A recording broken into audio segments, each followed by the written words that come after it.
One of the biggest debates in the LSAT world is whether to read the stimulus first or the question stem first. In this video, I'll break it down.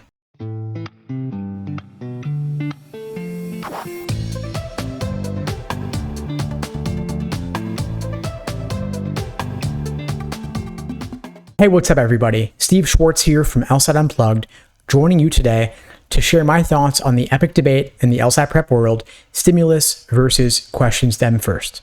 Before I get into it, a little bit about LSAT Unplugged. We offer live online classes via Zoom, on-demand video courses, small group coaching, and one-on-one coaching. Check out the links below this video to find out more and to book a call with me and my team. We'd love to help you out. So the reason I'm making this video is that students are always asking me, in logical reasoning, should I read the stimulus first or the question stem first? What is the best approach? Now, to be clear, I don't have a dogmatic view on this. I don't think there's a clear right answer or wrong answer. I always hate when people say, try both and see what works for you. But this is one of the few cases where I really feel it ultimately doesn't matter that much. Of course, I do want to talk through the pros and cons of each approach and which one I personally use as well, which is what I'll cover in this video. Now, for those who aren't familiar, the stimulus in logical reasoning is the short, bite-sized argument, typically just one paragraph long, that presents either an argument or a fact set. Then below that, you have the question stem, which is a short phrase or question asking us, for example, which one of the following, if true, would most strengthen the argument, for example, or the argument assumes that, or the argument depends on assuming which one of the following. They're asking us what is a strengthener, a weakener, a necessary assumption, a flaw, and so on. And there are some people who say that if you read the question stem first, you are biasing your perspective going into the stimulus. There are others who say reading the question stem first gives you the proper perspective from which to view the stimulus.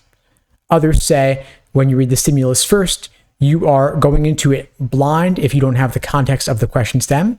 And then there are people who say, when you read the stimulus first without looking at the question stem, you are going in unbiased without preconceived notions or judgments of what you're going to ultimately encounter. So you see here, it's all in the framing. There's not a clear right answer or wrong answer. There are good arguments on both sides, and there are also top scorers who use both approaches. Now, back when I was studying for the LSAT, I had gotten the advice to read the stimulus first rather than the question stem first. And so that is what I did. And that is the approach I took when I ultimately got a 175 on test day. However, since then, I have personally changed my approach. And now I like to read the question stem first instead. I think that actually in hindsight, even when I thought I was reading the stimulus first, I wasn't really. I might have been sneaking looks at the question stem, or I might have read stimulus, then question stem, then stimulus again. So it may be that actually I didn't really have a good grasp of the argument until I knew what the question stem said, so I could go back into the stimulus with that light, with that perspective, knowing what I was really looking for. So I'm not going to say you have to do it one way or the other, but I have personally found that I have a bit more clarity going into the stimulus when I know what my angle is, what I'm looking for. For example, you have in logical reasoning, you have a stimulus that contains either an argument or a fact set. When you have a strengthen or weaken question stem, you know that your stimulus is not going to be a fact set.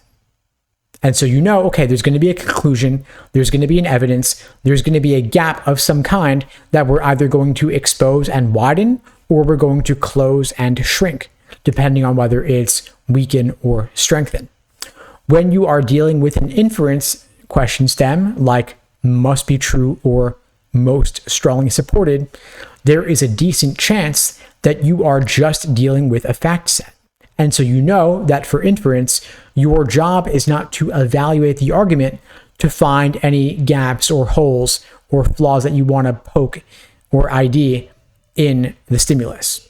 So in my view, knowing the proper perspective could actually save you some time going in, which is why I like to read question stem first. And I do think really that even when you read the stimulus first, then you read the question stem, there's a decent chance you're going to have to go back and read the stimulus again, because it's hard to hold only so much information in your head at once, and you can easily boil down the question stem into just a short word or phrase like strengthen or flaw or necessary assumption or parallel, for example. So you can try out both ways and see what works for you. If your LSAT is not tomorrow or in a week or in a month, and you have a couple months to play around with this, maybe you do some sections one way, some sections another way, meaning you do an entire section of just stimulus first, an entire section of just question stem first, and you see what ends up working better for you. What do you feel more comfortable with? And of course, what gets you a higher accuracy, especially when we're dealing with a real time constraint. So anyway, folks, I hope you found this video helpful. If you did, please do me a favor, share it with someone who needs to see it. I don't do any advertising for this channel. I rely only on word of mouth. So if you know anybody who's been struggling with logical reasoning, anyone who's been trying one approach when in reality they might be better off trying the other approach instead, share this video with them. It only takes a minute, and it may change the trajectory of their entire legal career. In the meantime, folks, I'll wish you all the best and take care.